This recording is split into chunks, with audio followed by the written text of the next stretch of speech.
Selamat siang, salam sejahtera untuk kita semua. Hari ini saya akan menjelaskan bagaimana sih cara membaca jangka sorong dan bagaimana cara membaca sebuah micrometer scope pada alat ukur panjang.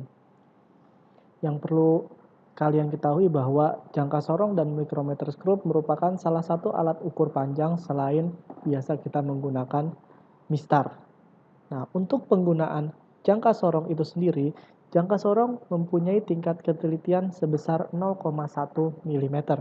Artinya, untuk perbandingan antara mistar dengan jangka sorong, maka yang lebih teliti adalah jangka sorong. Lalu bagaimana cara membaca jangka sorong? Yang perlu kita ketahui bahwa jangka sorong terbagi menjadi 3, ada yang rahang bagian atas, rahang bagian bawah, dan bagian kedalaman. Untuk rahang bagian atas, biasanya digunakan untuk mengukur diameter dalam sebuah benda. Untuk rahang bagian bawah biasanya untuk mengukur diameter luar sebuah benda. Dan untuk bagian panjang ini untuk mengukur kedalaman sebuah benda. Oke, sekarang kita lanjutkan ke bagian jangka sorong. Jangka sorong ada 2 bagian yang perlu kalian ketahui bahwa ada yang namanya skala utama. Ini seperti ini skala utama, dan ada yang namanya skala non-use. Hitungannya bisa inci, bisa sentimeter untuk jangka sorong, tapi kita fokuskan untuk penggunaan sentimeter ya. Selanjutnya, untuk skala utama dan skala non-use, yang perlu kita ketahui bahwa hasil dari skala utama dan hasil dari skala non-use kita jumlahkan, maka itu adalah hasil pada jangka sorong. Bacanya seperti ini.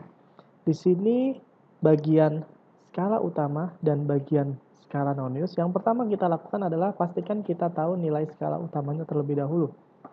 Lihat skala non-use di bagian 0 ini. Ini adalah patokan kita untuk membaca skala utama. Kita lihat baik-baik. Di skala non-use yang 0 ini letaknya di antara 4 dan 5. Artinya apa? Artinya nilai skala utamanya adalah kita ambil bagian yang terkecil yaitu angka 4. 4, berapa kita lihat baik-baik, 4,1, 4,2, 4,3 kita jabarkan sampai di antara 7 dan 8. Artinya di antara 4,7 dan 4,8. Berarti kita ambil bagian yang terkecil lagi, maka nilai skala utamanya sebesar 4,7 cm. Lalu skala utamanya gimana? Ingat baik-baik. Untuk jangka sorong, bagian dari skala non-use-nya adalah nilai yang kita dapatkan harus dikalikan dengan 0,01 cm. Cara mengambil nilai skala non-use adalah pastikan nilai yang tertera pada skala non-use harus sejajar atau berhimpit dengan bagian garis yang ada di atasnya. Kita cek misalkan angka 2 di sini. Saya ambil angka 2, ketika saya ambil angka 2, lalu saya tarik garis ke atasnya, ternyata garis di angka 2 dengan garis yang tertera di skala utama itu belum sejajar. Artinya ketika kita mengambil nilai skala non-use 2, maka dipastikan salah. Kita cek yang sejajar, oh ternyata yang sejajar di sini ada di angka 4. Maka nilai skala non-use-nya adalah 4 kita kalikan dengan 0,01 cm. Maka hasilnya adalah 0,04 cm. Kita jumlahkan skala utama dan skala non-use. Skala utamanya tadi kita dapatkan 4,7 ditambah dengan skala non-use-nya 0,04 cm. Kalau di sini masih dalam milimeter. Ketika dia dikonversi maka hasilnya akan sama 0,04 cm. Kita jumlahkan maka didapatkanlah nilainya 4,74 cm. Kita akan mencoba untuk berlatih. Saya geser. Nah, sekarang kita akan membaca berapa nilai yang tertera pada jangka sorong ini. Yang pertama kita lakukan, pastikan kita tahu nilai 0 pada skala non-use berada di sini. Kita cek, ternyata dia di antara 5 dan 6. Berarti kita bisa memastikan bahwa skala utamanya adalah 5 terlebih dahulu. Lalu 5, berapa? Kalau kita lihat di sini bahwa nilainya adalah 1, 2, 3. Di antara 2 dan 3, maka bisa kita tulis 5,2. Nah, kita cek skala non-use-nya yang berhimpit. Di sini ternyata kalau saya membaca, ternyata berhimpitnya itu ada di angka, misalkan kalau saya lihat dengan, ini memang butuh ketelitian lebih, saya misalkan mengambil angka 8 di sini. Maka saya tulis misalkan 5,28. Apakah benar jawaban saya? Oh, ternyata kurang tepat. Berarti saya masih kurang teliti dalam membaca skala Noniusnya. Sini saya ambil 5,29. Saya cek, saya coba lagi 5,29. Kita cek apakah jawabannya sudah tepat. Nah, ternyata jawabannya tepat. Kalau memang kita salah berkali-kali, kita bisa klik ini saja untuk melihat jawaban yang benar. Oke, ternyata untuk kuncinya yang benar adalah 5,29. Kita coba sekali lagi. Kita geser. Seperti ini. Kita tes.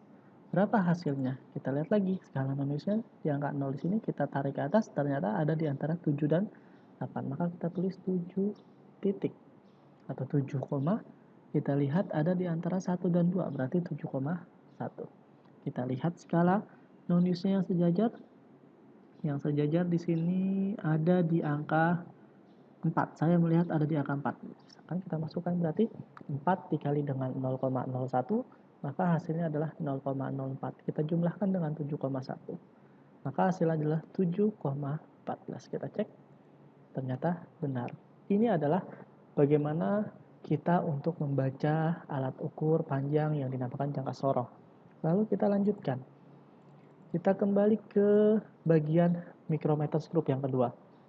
Micrometer screw ternyata memiliki ketelitian sebesar 0,01 mm. Artinya apa? Artinya ternyata antara milimeter atau antara micrometer screw dengan jangka sorong ternyata lebih teliti micrometer screw. Jadi kalau kita urutkan, yang paling teliti micrometer screw, yang kedua jangka sorong, dan yang ketiga adalah penggaris atau mistar. Prinsipnya sama dengan jangka sorong. Micrometer screw punya poros tetap, lalu punya poros yang bergeser. Ini berarti tidak bisa bergeser. Yang bisa bergeser adalah bagian yang ini. Lalu ada skala utama sama seperti jangka sorong. Ada skala Nonius juga sama. Lalu ada pemutar untuk memutar dan ada pengunci. Nah, untuk bagian micrometer screw ini kita bisa mengukur benda-benda yang cukup tipis. Jadi kita mau mengetahui berapa sih tebalnya. Nah, kita bisa menggunakan micrometer screw dibandingkan kita harus menggunakan mistar yang mungkin kita akan menerka-nerka jawabannya. Tapi ketika kita menggunakan micrometer screw dengan ukuran milimeter, kita bisa mengetahui hasil yang lebih pasti. Lalu bagaimana cara membaca micrometer screw? Prinsipnya sama dengan sebuah jangka sorong. Punya skala utama, punya skala Nonius. Lalu kita jumlahkan nanti hasil dari skala utama dan skala Noniusnya. Tapi jangan sampai salah. Untuk micrometer screw, satuan yang kita gunakan adalah milimeter. Nah, seperti ini kita akan mencoba mencari tahu cara membacanya. Kita tes dulu. Nah, ini adalah bagian dari skala utamanya. Sedangkan ini adalah bagian dari skala Noniusnya. Kita bisa memutar skala Noniusnya. Kita bisa memutar skala Noniusnya di sini. Pastikan bahwa yang pertama kali kita lakukan adalah kita tahu skala utamanya berapa. Setelah itu, kita cari skala Noniusnya, kita kalikan kembali dengan 0,01.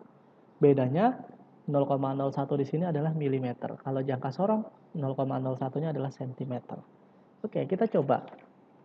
Sini saya geser. Saya hapus dulu sini. Ini. Misalkan saya ambil, saya geser. Misalkan ada di sini. Misalkan saya pengen di sini. Oke. Nah, sekarang berapa sih nilai yang tertera pada micrometer screw di depan layar kita? Kita cek baik-baik. Yang pertama, skala utamanya. Skala utamanya menunjukkan angka 8. Berarti kita tulis dulu 8. Koma. Kita lihat yang sejajar. Garis yang sejajar skala utama dengan skala Noniusnya. Di sini kita bisa mengurutkan saja 30, mundur ke bawah 29, mundur lagi 28, 27, 26, 25. Berarti kalau saya tidak salah lihat di sini ada di angka 28. Berarti 28 dikali dengan 0,01. Maka hasil yang kita dapatkan adalah 0,28. Berarti 8, skala utamanya 8, kita jumlahkan dengan skala Nonius sebesar 0,28. Maka hasilnya adalah 8,28 mm. Kita cek dulu. ternyata benar. Jawabannya adalah 8,28 mm. Oke, kita coba lagi. Sekali lagi untuk membaca sebuah micrometer scope. Oke, seperti ini. Sedikit. Oke, di sini sudah tertera nilainya. Sudah tertera angkanya, kita lihat baik-baik, kita lebih teliti lagi. Di sini angka 5, lalu di bawahnya ada 5,5. Berarti karena dia sudah lewat 5,5, maka kita tulis dulu 5, sekarang kita baca skala noniusnya 45 lewat 1, kalau tidak salah saya lihat berarti di sini 46. Artinya 5,5 ditambah dengan 46 dikali dengan 0,01 mm. Maka hasilnya adalah 5,5 ditambah dengan 0,45. Maka kalau saya tulis hasilnya harusnya 5,95. 5,96. Maaf, di sini angkanya 46. Kita cek jawabannya. 5,96 mm. Kita tes. Ternyata kurang tepat. Nah, kalau misalkan salah, kita bisa mencoba sekali lagi. Misalkan ternyata jawabannya harusnya saya salah membaca di situ 5,97. Kita tes, coba lagi 5,97, tulis 5,97 mm. Oke, ternyata salah lagi. Nah, kalau kita bingung, kita bisa lihat ternyata jawabannya 5,97, tapi tadi saya dinyatakan salah. Padahal di sini jawabannya adalah 5,97, sedangkan saya juga menulis 5,97, tapi masih tetap dinyatakan salah. Oke, nggak apa-apa, ini adalah sebuah aplikasi, mungkin ada sebuah kesalahan di dalamnya. Yang pasti intinya untuk membaca sebuah jangka sorong dan sebuah micrometer scope, kita harus pastikan dulu bahwa nilai skala utamanya berapa, lalu skala noniusnya berapa, tolong dikalikan dengan 0,01 cm jangka sorong dan 0,01 mm micrometer scope, lalu kita jumlahkan hasilnya. Seperti itu untuk membaca jangka sorong dan micrometer scope. Mudah-mudahan setelah mendengarkan atau setelah melihat video ini, kalian bisa lebih baik lagi dalam membaca jangka sorong dan micrometer scope. Terima kasih. Jika memang ini bermanfaat, bisa tolong di-like, di-subscribe, atau diberikan komentar yang memang menyatakan bahwa ini memang bermanfaat buat kalian. Terima kasih.